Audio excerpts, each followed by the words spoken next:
You're in Gauteng, important for you this one. Motorists are furious here. There's been an outcry over the state of roads and allegations of corruption at driving license testing centres. Well, driving school owners claim the online booking system isn't servicing them or their clients. Let's get some answers and an update from Transport MEC Jacob Mamabolo joining us from Johannesburg. MEC, good morning and thank you so much for your time. Now, back in February, you said that you needed 3 months to solve the problems with the license renewal system in Gauteng. How much progress have you made in this time?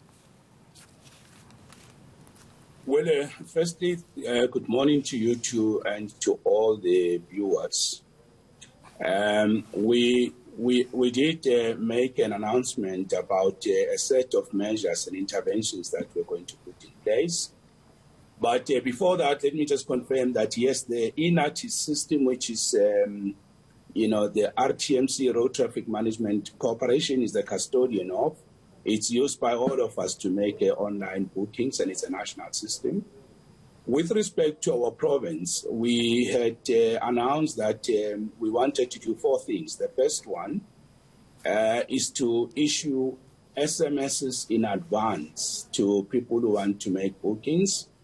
And we said that we're going to test that one. As we speak now, I can tell you the pre-booking SMS, in other words, people do not have to look for slots in our province, particularly those people that are not covered by the period ending end of August 2021. So January, February, we issue a booking. You don't have to look for a slot. That was one intervention we promised. Thus far, I can tell you just in the month of April alone, we have issued 19,175 slots. And this week, we will be issuing 6,000 slots pre-booking. So we put you on a priority list. You don't have to look for a slot. But unfortunately, out of that 19,175, only 9,348 people took their bookings. And it means the other people did not respond. So that SMS system is working, is functioning, and we're very much relieved that it is in place and it is already helping people. So that was one of them. All right. MEC, you've also been hearing the gripes and the grievances of driving schools as well. And they had a meeting, I think it was on the 21st, which was last week. I do have the minutes of that meeting.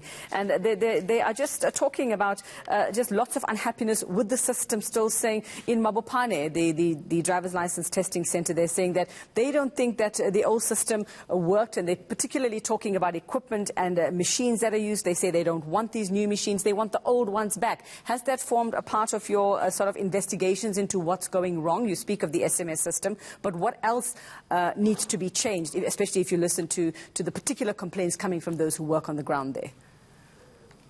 So that was one solution to the problem. The second one, which is not yet in place, we are looking at it, is the forensic investigations into allegations of corruption, collusion, manipulation of the booking slots, and of course, even making those machines and resources available to support driver license renewals.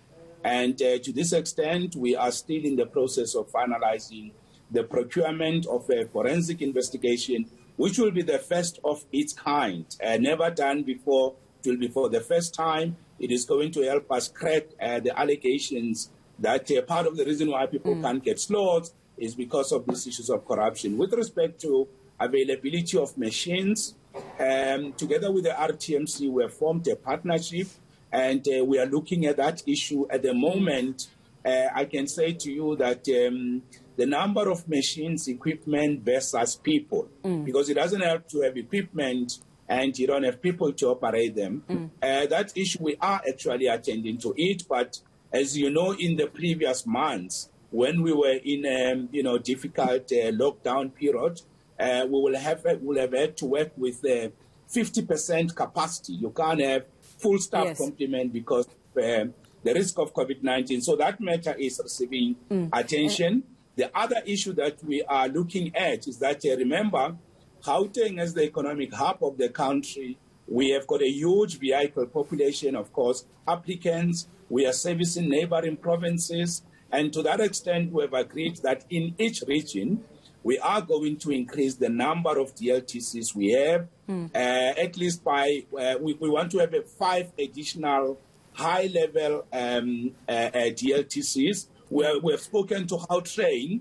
Gautrain is looking at turning their stations into kiosks for driver license renewal. That process is in place. We are looking at introducing a mobile bus service to support those areas with... MEC, can I ask you, sorry to interrupt you there. We are limited with time because of state capture today and the President appearing today. But I just want to ask you, how far ahead are you in these plans? I mean, in February you said you needed 3 months. We're already almost at the end of April. We are at the end of April. What is your deadline to have all of these things in place? So the forensic investigation, the difficulty we have had was with the supply chain processes, and we have agreed with officials that we're giving them this month of May to finalize that. So with end of May, we should now be having that forensic investigation. And the reasons that they gave why it was not done are quite legitimate and understandable. So we have given them another chance. The bus service, we're looking at about 2 months. There were also difficulties of not using a bus that uses diesel, but an electrical one, because we don't want to expose people to inhaling smoke. So that has also caused the delay. So we are still looking at that. A period of 2 months should be okay. And then the additional 5 stations to increase our footprint, that is going to take a bit of time, maybe 3 months or so. So our timeline will move on because of the challenges that we have experienced. But those interventions are in place. They will come to fruition. They will mature, and they will be able to help us to do what we want to do. Very quickly for us, MEC, one last question. In that time, though, people are still grappling, still battling to get slots. What concessions are you making for those motorists who aren't able to get their licenses renewed but get stopped by cops on the roads in the meantime?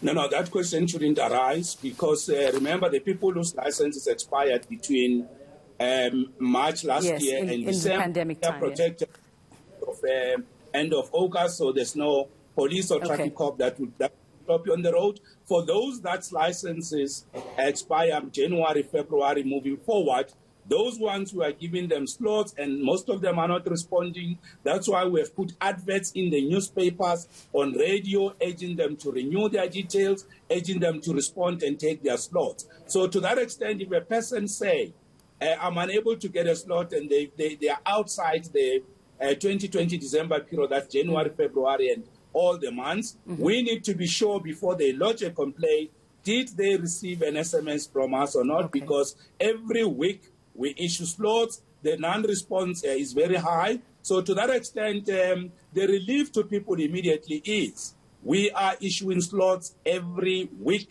And therefore, there shouldn't be a person who say, I don't have a slot. The relief is there. There's no need to do anything.